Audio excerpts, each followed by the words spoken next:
Episode 3 तांत्रिक का अंत। स्थान गांव, नदी किनारा, पीपल का पेड़, श्मशान। समय अमावस्या की रात। तांत्रिक का आगमन। गांव में धूल भरी आंधी चल रही है। तभी एक काले कपड़ों में लिपटा तांत्रिक, रुद्राक्ष की माला, मुंह पर राख और हाथ में त्रिशूल लिए प्रवेश करता है। जहां रात्रि में प्रेत नाचे, वहां अघोरानंद का तंत्र जागता है। गांव वाला, वो आ गया, महातांत्रिक अघोरानंद, जिसने कालीघाट की पिशाचिनी को भी बांध दिया था। तांत्रिक धीमे स्वर में, इस यक्षिणी का समय अब पूरा हो चला है, उसका मायाजाल अब टूटेगा।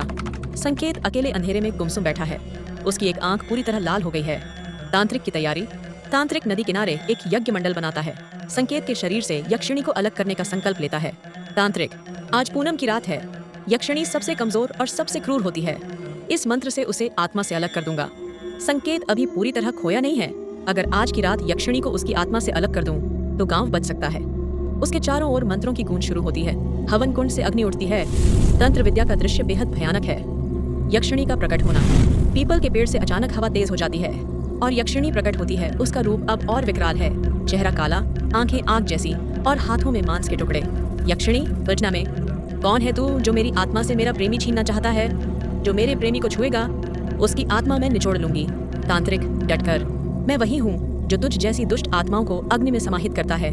तांत्रिक बनाम यक्षिणी। भीषण टक्कर शुरू होती है। तांत्रिक त्रिशूल से हमला करता है, यक्षिणी हवा में उड़ती है, अग्नि से डरती नहीं। तांत्रिक मंत्र पढ़ता है, एम क्लीं कालिकाय तमा वज्राय यक्षिण्याय नमः, ओं ह्रीं बटुकाय काल भैरवाय नमः। त्रिशूल से हमला करता है। कुछ देर तक यक्षिणी पीछे हटती है, उसके चेहरे पर तकलीफ। संकेत वहीं बेहोश पड़ा है। तभी यक्षिणी अचानक हंसने लगती है, वही पागल हंसी। यक्षिणी, मुझे हराना इतना आसान नहीं, क्योंकि अब मेरी आत्मा इस मनुष्य से जुड़ चुकी है। और वह एक भयानक चीख मारती है। यज्ञ कुंड फटता है, त्रिशूल जलता है। तांत्रिक की आंखें चौड़ी हो जाती हैं। आखिरी शब्द, ये रक्त यक्षिणी नहीं, विनाश की देवी है। रेवती तांत्रिक की आत्मा खींच लेती है, वो तड़पते हुए जल जाता है। तांत्रिक का यज्ञ मंडल जलने लगता है, त्रिशूल उसके हाथ से गिरता है और तांत्रिक के शरीर से खून निकलने लगता है। तांत्रिक गिरते हुए, ये कोई साधारण यक्षिणी नहीं, ये तो प्राचीन रक्त यक्षिणी है, जिसने खुद को देवी से भी बड़ा मान लिया है। तांत्रिक वहीं तड़प तड़प कर मर जाता है। संकेत जागता है। संकेत आंखें खोलता है, लेकिन अब वह पूरी तरह इंसान नहीं रहा। उसकी एक आंख अब लाल हो चुकी है, चेहरा शांत पर भीतर से शून्य। रेवती और संकेत दोनों साथ पीपल के नीचे बैठते हैं। रेवती का हाथ उसकी गर्दन पर है, लेकिन प्यार से, यक्षिणी धीरे, अब कोई हमें अलग नहीं कर सकता।